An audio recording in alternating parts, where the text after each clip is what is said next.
В эфире Абхазского телевидения информационный выпуск Амши-Кушара. Здравствуйте. Сегодня, 9 мая, в Абхазии, как и во многих странах мира, отмечается День Победы в Великой Отечественной войне. 73 года назад завершилась самая кровопролитная в истории человечества война, которая унесла много миллионов жизней. Из более чем 55 тысяч воевавших сыновей и дочерей Абхазии 17,5 тысяч человек не вернулись домой. 22 уроженца Абхазии удостоены высокого звания Герой Советского Союза, 3 кавалеры всех орденов славы. С каждым годом ветеранов становится все меньше. Сегодня в Абхазии в живых остались всего 25 участников той страшной войны. Мы помним и знаем каждого из них и преклоняемся перед их подвигом. С праздником вас, дорогие ветераны! Президент Рауль Хаджимба поздравил ветеранов Великой Отечественной войны и народ Республики Абхазия с Днем Победы 9 мая. Эта священная дата знаменует собой окончательный разгром советскими войсками нацистской Германии и победоносное завершение всенародной самоотверженной борьбы с фашизмом. Великий подвиг советского народа принес освобождение всему человечеству от мирового зла нацизма и дал возможность будущим поколениям для полноценного развития. Мы обязаны свято чтить память отважных защитников Родины, передавать молодому поколению эстафету Великой Победы, прославлять историю немеркнущего подвига, отметил в частности президент. Рауль Хаджимба пожелал ветеранам крепкого здоровья, а всему народу Абхазии благополучия и процветания. Рауль Хаджимба и Владимир Путин обменялись поздравлениями с Днем Победы. С огромной гордостью мы вспоминаем, что Республика Абхазия является родиной 22 героев Советского Союза, 3 полных кавалеров Ордена Славы и более 30 тысяч воинов, удостоенных боевых наград, отметил в своем поздравлении президент Абхазии. Рауль Хаджимба пожелал всем ветеранам России и их семьям крепкого здоровья, благополучия и долгих лет жизни.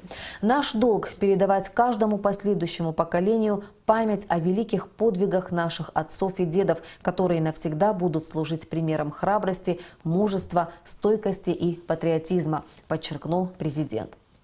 Как отметил в своем поздравлении Владимир Путин, 9 мая мы отдаем дань глубокого уважения, мужеству, самоотверженности и беспримерному подвигу наших отцов и дедов, спасших Родину и все человечество от фашизма.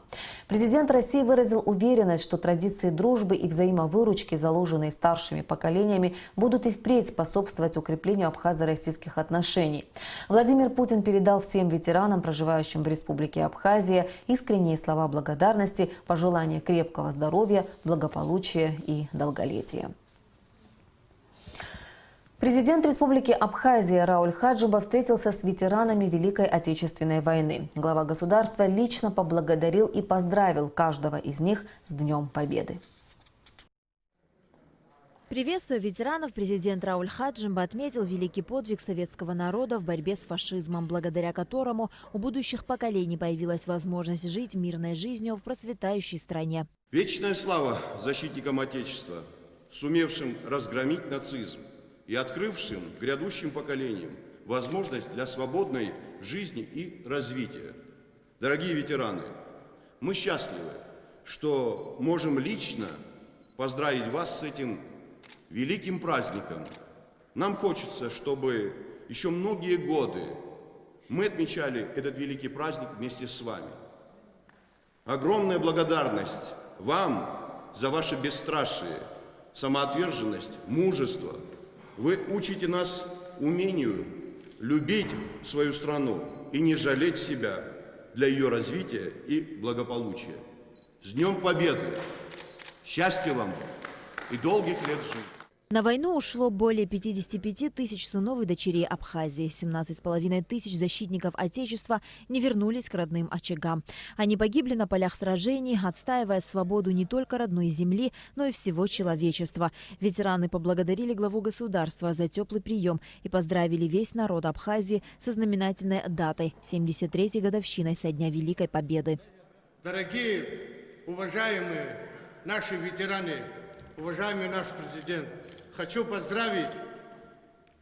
Великий праздник. Весь мир сегодня празднует 9 мая. Желаю вам здоровья, счастья. Вами добитую победу мы должны его хранить как зеницу ока. Здоровья, счастья и успехов. Храните память о войне великой за свободу. Хвала и честь моей стране, великому народу. Ветеран Великой Отечественной войны и труда, заслуженный учитель Абхазии Екатерина Синявская на момент начала войны была в 10 классе.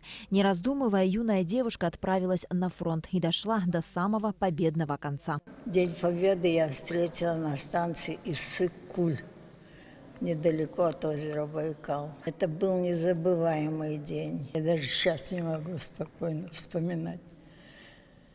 А мы тогда на миг потеряли рассудок. С кем целовались, с кем обнимались, куда бросали пилотки, не знаю. Сколько это продолжалось, тоже не знаю. Но когда пришли в себя, как мы нашли свои пилотки, я не знаю. Ветераны поблагодарили президента за внимание к ним, рассказали о начале своего боевого пути и пожелали народу Абхазии мира и процветания. На Алакове, Беслан Джинджоlia, Абхазское телевидение. Сегодня во всех городах и районах страны прошли праздничные мероприятия. В столице они начались с возложения цветов к памятнику неизвестному солдату и митинга. Цветы возложили президент Абхазии Рауль Хаджимба, спикер парламента Валерий Кварчи, премьер-министр Геннадий Гагулия, члены правительства, депутаты, общественность и школьники. Праздник со слезами на глазах. Знаменитая строчка известной песни – самое точное определение дня 9 мая. Задолго до начала торжественных мероприятий у памятника неизвестному солдату стали собираться люди. Здесь нет безразличных и безучастных. Всех связывает общая история Великой Отечественной войны. День Победы 9 мая стал поистине семейным праздником, ведь многих ветеранов уже нет в живых. И в память об их подвиге дети и внуки героев каждый год возлагают цветы к подножиям обелисков. Они также главные участники бессмертного полка. Люди поздравляют друг друга, делятся воспоминаниями, рассказывают о подвигах своих отцов и дедов. 2 моих родных дяди остались там на войне. Отец, что сделаешь, война есть война. Надо было защищать свое отечество, своих детей, своих внуков. Они, не щадя своей жизни, все положили на алтарь победы. И эта победа действительно, вот у меня слезы выходят, правильно сказали. Радость со слезами на глазах. Сегодня большой праздник, великий день, День Победы. Всем желаю здоровья, счастья, радости. Очень жаль, что становится меньше ветеранов. Мы пришли сегодня почтить память нашего дедушки, который был героем, который нам дорог. Всем добра, всем мира, всем радости. Тем ветеранам, которые остались, долгих лет жизни, здоровья. И чтобы мы уважали и чтили их возраст, их заслуги перед Родиной, благодаря которым мы сегодня существуем в этом мире. Для моего отца это был самый святой праздник. Он воевал на Черноморском фронте, он дорожил своими наградами. Только в 1947 году он вернулся, воевал с 1941-го, еще 2 года на восстановление оставался. Чувство переполняет меня. Поздравляем всех ветеранов Отечественной войны, тех, кто дожили до сегодняшнего дня. Здоровья, долголетия. Всем, кто сложил голову и дожил до сегодняшнего, вечная память. Мы гости этого прекрасного города, и этот праздник, конечно, для нас очень много значит. У нас родители воевали, к сожалению, портретов нет с собой. Но этот праздник – это, наверное, самый большой праздник в жизни, который может быть. У меня папа в блокаде Ленинграда воевал. Мама с 41-го от Москвы до Кенигсберга дошла. Тоже офицер, вот я в семье офицеров родился. Самый главный праздник в году – это этот. Мой дедушка Великую Отечественную войну он начинал на 2-м Украинском фронте. Совершал подвиги, получал вот его награды. О войне он не рассказывал. Это сейчас вот по историческим подняли документы, там узнали, в плен брал языков, за это вот награжден. Боевой путь, был 2-ранен. Вот. Ну, сейчас учим детей чтобы не забывали. Звучат салюты в честь погибших и живых, всех тех, кто голову сложил, отчизну защищая. Мы имена навек запомним их, ведь жизнь они за нас свою отдали. Невозможно привыкнуть к щемящему чувству в груди, когда преклонных лет ветераны, волнуясь, превозмогая боль, кладут цветы к памятнику неизвестному солдату, вспоминая тех, кто был рядом в страшные дни войны, но не смог вернуться. Президент Рауль Хаджимба, спикер парламента Валерий Кварджия, премьер-министр Геннадий Гагулия, члены правительства Абхазии, депутаты, военнослужащие, общественность и школьники. В этот день вся страна склоняет головы перед подвигом солдат Великой Отечественной войны, перед героизмом и самоотверженностью советского народа.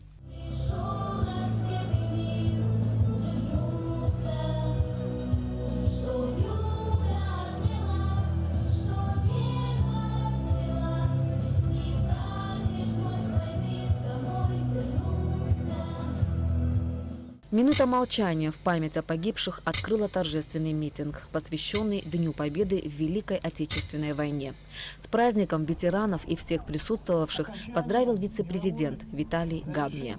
История 9 мая – это символ безмерного подвига советского народа. На истории символов, обелисков строится и воспитывается патриотизм и дух народа в поколениях, любовь к родине. Гуляя по набережной с детьми в течение года, мы должны находить возможность возлагать цветы к памятнику неизвестного солдата, молиться за мир, воспитывать в поколениях благодарность за воинов, которые сложили голову за нашу свободу. Преклоняя колено перед мужеством бессмертных, пожелаю нам всем мира и благоденствия, сил и мудрости. Дорогие ветераны, вы являетесь символом этой великой победы в лицах. Поздравляем вас с великой победой народа Псны!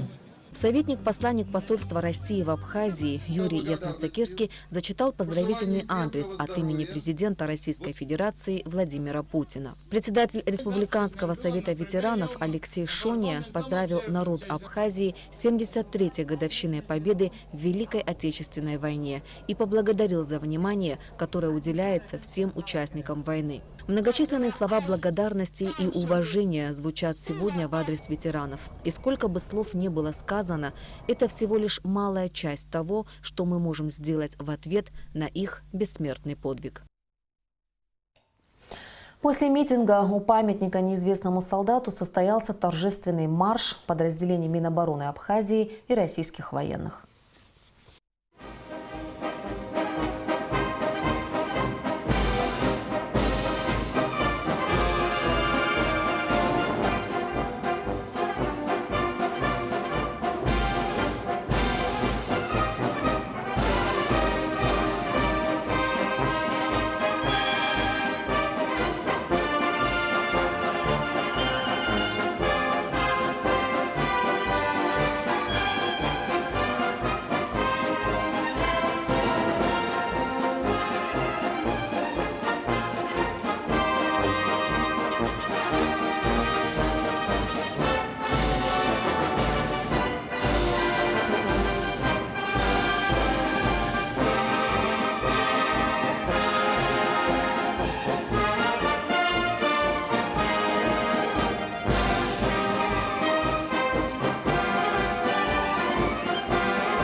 Акция «Бессмертный полк» стала уже традицией. Тысячи людей с фотографиями ветеранов Великой Отечественной войны прошли сегодня по набережной столицы. Радует, что среди участников акции много молодых людей, школьников.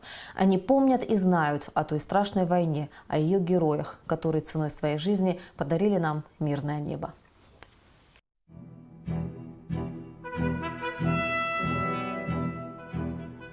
Бессмертный полк вышел далеко за пределы России, бывшего СССР, охватив свыше 60 стран на 4 континентах. Дети, внуки и правнуки участников Великой Отечественной войны вышли на улицы с портретами героев, победивших фашизм. В каждой семье есть свой герой, которому мы говорим спасибо. Они всегда будут жить в наших сердцах, пока мы бережно храним фронтовые истории и фотографии, как память, говорят они. Шествие бессмертного полка удивительно и тем, что это, наверное, единственный случай, когда люди сами подходят к журналистам. Биографические справки полны жизни, пропитаны деталями, мимо которых не пройдешь. К примеру, история жительницы Санкт-Петербурга Тамары Купцовой, которая сама была блокадницей Ленинграда. Сейчас в ее руках фотография отца. Это мой отец. Он прошел войну финскую, Отечественную войну. Он артиллерист. Много медалей у него. Значит, мы приехали из Питера здесь отдыхать и решили навестить вас в Бессмертный полк. Так что очень рада, что мы в Сухуми. Я бы хотела сказать про Тамару. Тамара всю блокаду прожила в Ленинграде. И истории про то, как ели землю с бадайских складов, и про то, как промывали навоз от лошадей. Для Тамары, к сожалению, не понаслышке она знает эту историю. Вот. Мы приехали почтить память дедушки. Мы каждый год в Ленинграде, в Петербурге, когда на День Победы, на 9 мая, мы всегда идем на Бессмертный полк. У нас, конечно, такое огромное шествие.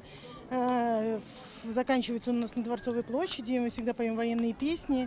И для нас это святая обязанность помнить. Дедушка наш на Ленинградском фронте воевал, подступы к Ленинграду защищал. И нашему дедушке огромное спасибо за то, что он всю нашу семью помог эвакуировать из блокадного города. И благодаря ему вся наша семья жива осталась, слава Богу. Жизнь во время войны гораздо сложнее и запутаннее, чем любое кино. Здесь и чудесные спасения, и удивительные истории, и мистическое совпадение. И самое главное – осознание того, что жизнь, она не где-то завтра, она здесь и сейчас, потому что завтра может прилететь фашистская пуля и поставить в еще одной молодой судьбе точку. Аршавик Минасян и Рубен Аганян – два имени, которые так и остались без вести пропавшими в период Великой Отечественной войны. Минасян Аршавир был курсантом Краснодарского летного училища, когда началась война. Потом училище было в Саратовскую область в 1942 году, эвакуировано в конце 1942-го. С 1943 года, с апреля месяца, он на фронте оказался. Сражался в рядах 232-го штурмового авиационного полка 289-й дивизии 7-го корпуса Южного фронта. Освобождали Донбасс, потом освобождали Керчь, Крым. И 15 апреля 1944 года он вылетел на Севастополь и не вернулся с боевого вылета. Второй – это брат моего отца, Аганян Рубен. Он в милиции служил. Это фотография довоенная 1939 года. Другой фотографии у нас в семье нету. У него была бронь, но он пошел, когда немец уже был близко к Кавказу. Он пошел на фронт и в 1943-м погиб где-то под Краснодаром. Где и что, мы ничего не знаем о нем. Мой прадедушка на данной фотографии изображен. Это Авдиенко Иван Григорьевич. Он был на фронте простым красноармейцем, имеет большое количество наград и военных заслуг. Так получилось, что победу он встретил непосредственно на фронте, а потом по возвращению с фронта ему сообщили, что родное его село сгорело, и он на долгое время потерялся. Затем, примерно в 60-х годах, он все-таки нашел свою семью, было воссоединение, и сейчас мы пришли на акцию «Бессмертный полк», чтобы почтить его память, и чтобы он также вместе с нами прошелся в рядах, чтобы его праправнуки также знали его подвиг, знали его путь, и мы чтим память его. Бессмертный полк уже не первый год подряд собирает тысячи людей, и уже можно говорить о том, что эта акция становится народной в истинном смысле этого слова. Празднование Дня Победы не просто получает новую форму, но и обретает совсем новое, важное для страны значение – рождение новой традиции, объединяющей все поколения. Это мои деды, которые воевали. Дедушка Каванасян Ваган. Когда закончилась его демобилизация, он ушел на дембель. Они сидели, как он рассказывал, на чемоданах и ждали свой автобус. Услышали, что началась война. Это буквально, это было на Украине, вот начало самых начал. Они ушли в партизаны со своей группой. Не прошло, наверное, немного времени, он попал в плен. Вернулся он в 1947 году. Родители считали, что он погиб. Женился, у него 4 детей, внуков у него 12. Прожил он недолго, в 74 года он умер, в 91 году. Этот дед воевал в Керчи, на Малой Земле, был контужен, спас своего боевого товарища. Вот, получили они оба героев. Участники акции «Бессмертный полк» гордо и с достоинством держали портреты бойцов. Подвиг наших предков должен жить в нашей памяти. Мы не должны забывать людей, которые боролись за мир, говорят они. Я хочу сегодня пройти «Бессмертный полк» вместе с моим дедом. Топаго Джота Константинович. Он пошел на фронт, будучи 16-летним подростком, обманув родителей и обманув комиссара, сказав, что ему на год больше, он пошел на фронт. Потом, получив ранение, его демобилизовали где-то в 42-43. Воевал он на Северном Кавказе. У него есть ордена. Он заслуженный учитель Абхазии, заслуженный деятель Абхазии. Это его правнуки. Вы рассказываете? Да, они знают, они чтят. Вот они сегодня пришли вместе со мной, чтобы пройти этот бессмертный полк. Моего прадедушку звали Владимира, и их было 5 братьев, и они уехали воевать, были в разных городах в Берлине. Ихняя мама, когда они уезжали, им сказала, если даже вы один человек погибнет, не возвращайтесь домой, и они все вернулись домой живы-здоровы. Не смолкали песни тех лет, горькие и радостные рассказы. И майский вечер наполняло ясное ощущение, что каждый не пронес портрет героя, а провел его родного через всю набережную, крепко держа за руку. Колесо истории словно повернулось вспять. Бессмертный полк прошел по Сухумской набережной вместе с живущими ныне, ради которых воевал. И напомнил всему миру: мы победили. И значит, нам нужна одна победа. Одна на всех мы за ценой не постоим. Одна на всех мы за ценой не постоим. Нас ждет огонь смертельный. И все ж бессилен он. Сомнения прочь уходят в ночь отдельный. 10-й наш десантный батальон. 10-й наш десантный батальон. Рената Шакай, Тимур Гугохи, Саида Гухава, Абхазское телевидение.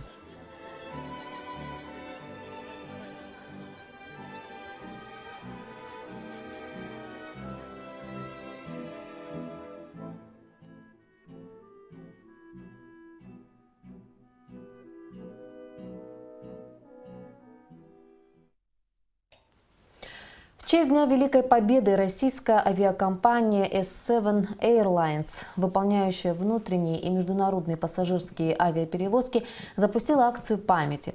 С 9 по 16 мая в воздух поднимется более 2400 рейсов из Seven Airlines. Все они будут носить имена героев войны и прославят их на более чем 100 направлениях по всему миру.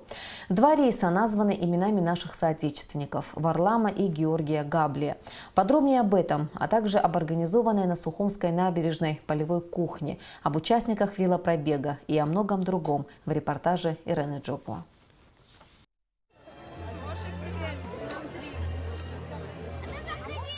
Отведать традиционную солдатскую кухню пришли сотни людей. Горячую кашу повара Министерства обороны едва успевали раздавать всем желающим. К ней предлагали и горячий чай. Повар Министерства обороны Наталья Баранова поделилась рецептом традиционной фронтовой каши. Тушенка, морковка, сливочное масло, лук, чеснок. Люди угощаются тут же, в парке. Многие кормят детей, которые, как ни странно, с удовольствием едят гречневую кашу. Мне все очень понравилось. Очень вкусно. Спасибо вам большое. Поздравляем всех ветеранов, всех с праздником сегодня. Знаменательная дата очень, конечно, мы не должны никогда забывать. И спасибо большое. Дети наши вообще в восторге. Они и поели, и выпили, и посмотрели. Мероприятие очень интересное. Все отлично. Вот эти традиции, обычаи, которые у нас сейчас вот есть, и 9 мая, и другие праздники, это великолепно. Это память о наших дедов, о наших отцов, матерей, которые сражались, воевали, защищая нашу землю, которые погибли. Позже и разбитая рядом палатка полевой кухни наполняется ветеранами и гостями. Поднять фронтовые 100 грамм и попробовать солдатской каши вместе с ветеранами подошел и президент Рауль Хаджимба. Атмосфера праздника царит повсюду. Многие люди пришли с детьми, одетыми в советскую военную форму. А песни Победы звучат не только от оркестра, но и в исполнении школьников. Если в поход страна позовет за край наш родной, мы все пойдем в священный бой. На набережной мы встретили маленького Мелитона Кантария. Сегодня у него день рождения. Ему исполнилось 3 года. Так как он родился 9 мая, и сегодня у него день рождения, именно в 70 лет Победы, с такой фамилией, мы сказали, что это будет история, и его папа захотел, чтобы его так звали. Поздравляем всех с праздником Победы, желаем всем крепкого здоровья и, конечно же, мирного неба. Инал Габлия прошел в составе бессмертного полка с фотографиями своих дедушек. Молодой человек рассказал, что в честь Дня Победы принял участие в акции российской авиакомпании, и в честь его дедушек будут названы 2 авиарейса. Мы приняли участие в акции компании S7, это авиакомпания, в честь наших дедушек Габлия Варлама Алексеевича и Габлия Георгия Соломоновича полетят 2 рейса. Один из города Ош в Киргизии в Москву, второй рейс из города Москвы в Сочи. 10 и 11 мая в честь них будут названы рейсы компании S7. У памятника неизвестному солдату мы встретили участников 5-го ежегодного велопробега, посвященного Дню Победы. Мы проехали замечательный маршрут, традиционный уже для велопробега на 9 мая. Он начался у нас от дома Москвы, из города Сухум. Мы приехали на мемориал захоронения воинов, погибших при обороне Кавказа с 42-43 годов. Возложили венки на мемориале воинов, погибших во время Отечественной войны народа Абхазии 92-93 годов. И завершили наш велопробег у могилы неизвестного солдата здесь, на набережной. Выставка боевой техники привлекла внимание многих, особенно детей, которые с удовольствием садились за руль советской самоходной реактивной системы залпового огня «Град», буквально облепили БМП, примеряли на себе роль военных мотоциклистов и артиллеристов. День Победы действительно всенародный праздник, который не теряет своей актуальности. И подтверждение тому множество людей, которые сегодня вышли со своими семьями вспомнить ветеранов и рассказать о них молодому поколению. Ирена Джопо, Астамур Гошба, Абхазское телевидение. Ветераны, отдавшие свою молодость и здоровье одной из самых кровопролитных войн, нуждаются сегодня в одном – внимании и заботе со стороны общества и государства. Героиня нашего следующего сюжета, Алла Старчикова, несколько раз попадала в немецкое окружение и под минометные обстрелы. Она выжила и в мельчайших подробностях помнит все ужасы войны. О фронтовой молодости Аллы Старчиковой и эмоциях в День Победы в репортаже Алики Трапш. Где ты, водитель танка? Куда тебя закинула судьба? Быть может, ты убит, и книжечка Данка твоею кровью, друг, обогрена. Нет, верю я, ты мчишься брови хмуря сквозь талые весенние снега, ты мчишься в бой, как вестник нашей бури, сметающий кровавого врага. Алле Андреевне Старчиковой, ветерану Великой Отечественной войны, 92 года. Несмотря на преклонный возраст, она помнит все события 73-летней давности практически до мельчайших подробностей. Весть о войне Аллу Старчикову застала на Кубани, в станице Северской, где на каникулах вместе с братом она гостила у бабушки с дедушкой. В то время ей было 15 лет. Услышав о том, что началась война, тут же отправили детей домой в Краснодар. В начале августа 1942 года немцы начали подходить к Краснодару. В городе началась эвакуация.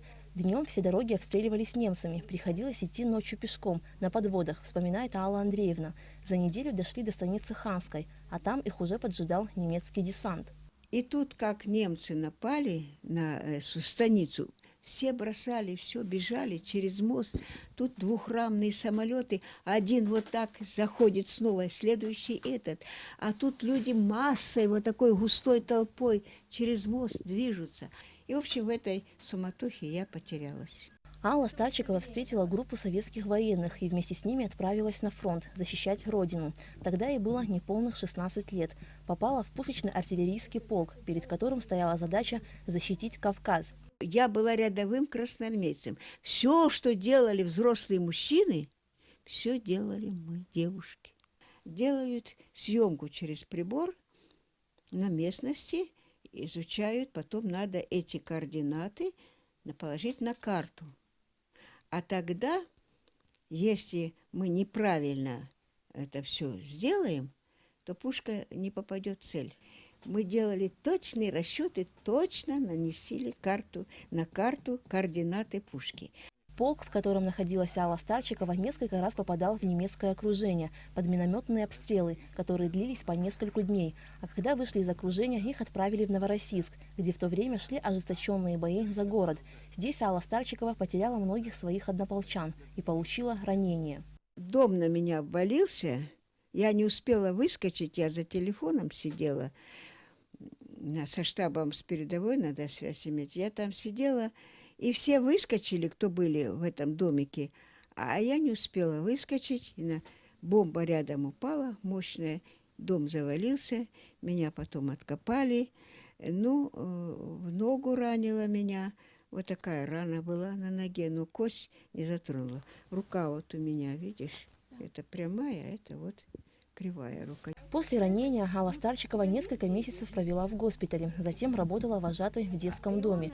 Когда его расформировали, Алла Старчикова поехала на Украину, в освобожденные районы, работала в райкоме комсомола. Победу встретила там же, в Измаильской области. Когда 9 мая сказали, что война кончилась, кто бы ни встретился на улице, обнимались, знакомые, незнакомые, все целовались, все обнимались, все плакали. Кончилась война! Кончилась война! После смерти единственного сына Алла Старчикова переехала в Абхазию. С тех пор здесь и живет, в Новом Афоне.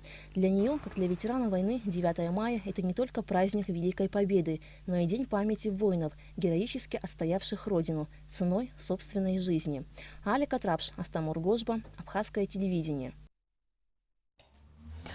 Следующий рассказ о ветеране подготовлен нашими коллегами из Гагра ТВ. Он о Дмитрии Баскакове, бывшем артиллеристе, кавалере ордена Красной Звезды, орденов Отечественной войны 1 и 2 степени. Он не раз был ранен в бою, победу встретил на Эльбе. Сегодня Дмитрий Баскаков вспоминает о своем фронтовом прошлом и читает собственные стихи о войне. В 1941 году, 1 декабря, меня призвали в армию. в Алтайском крае, Баевского района, и отправили в Красноярск, эвакуированную артиллерийское училище, Первое Киевское краснознаменное артиллерийское училище имени Сергея Мироновича Кирова, где проучился 6 месяцев, присвоили звание лейтенанта и отправили на фронт. Мы вышли на реку Эльбу в начале 5 мая. С правой стороны были мы, а с левой стороны реки, это Эльба, американские войска были. Ну и потом повдоль этой реки на север мы продвигались, уничтожали немцев с таким расчетом, чтобы их не пропустить через реку. И вот мы дошли до города Гентин, в городе заняли оборону, и 7 числа был последний наш, считай, на реке Эльба выстрел. 8 числа вдоль берега проходили танки с громкоговорителем и сообщали, что по ту сторону реки Эльба не стрелять, находятся союзники наши, американцы. И таким путем 8 числа мы не стреляли, и только 9 числа в 12 часов дня мы узнали, что кончилась война.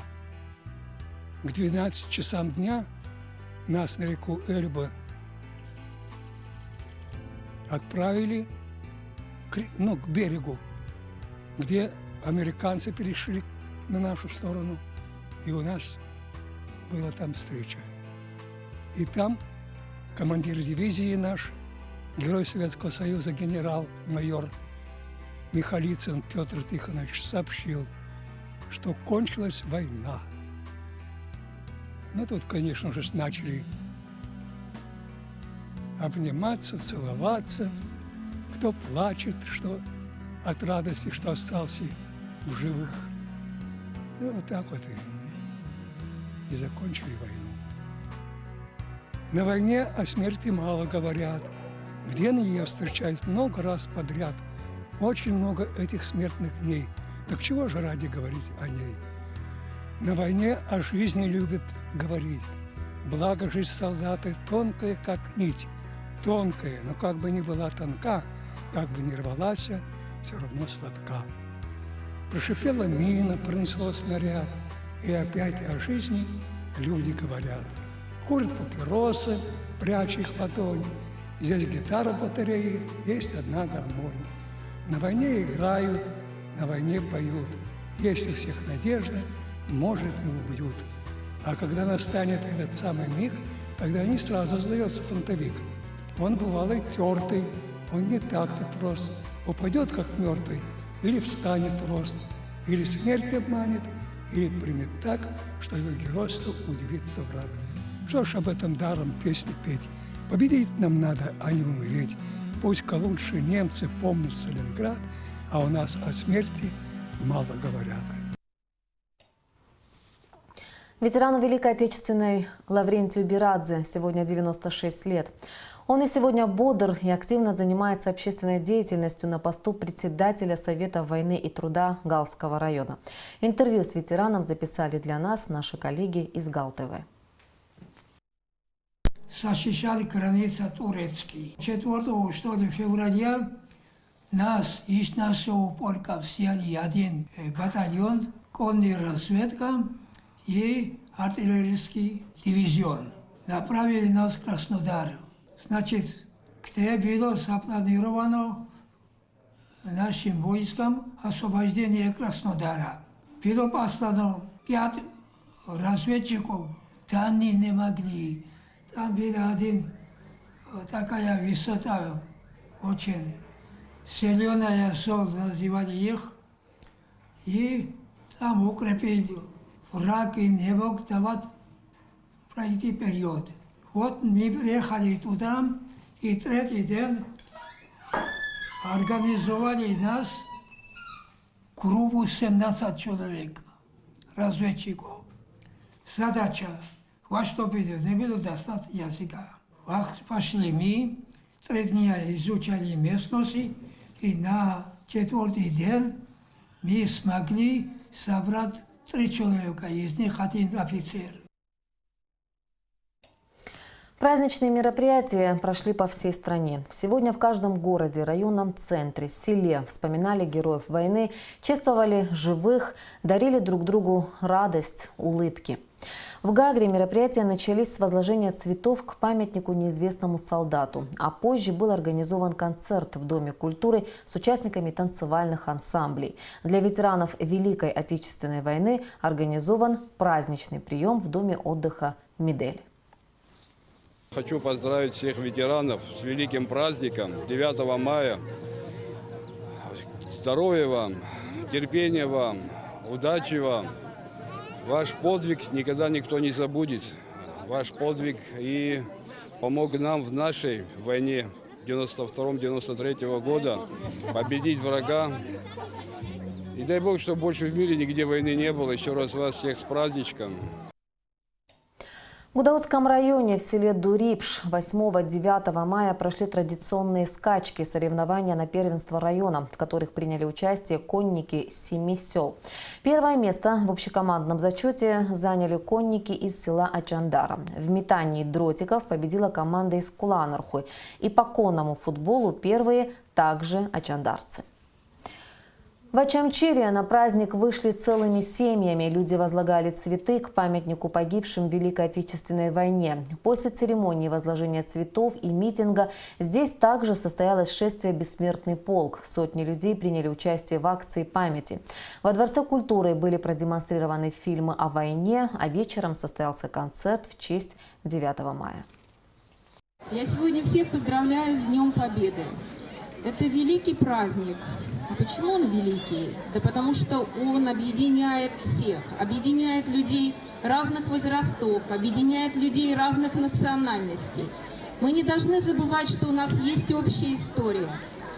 То государство, которое забывает об этом, перестает существовать на своем свете.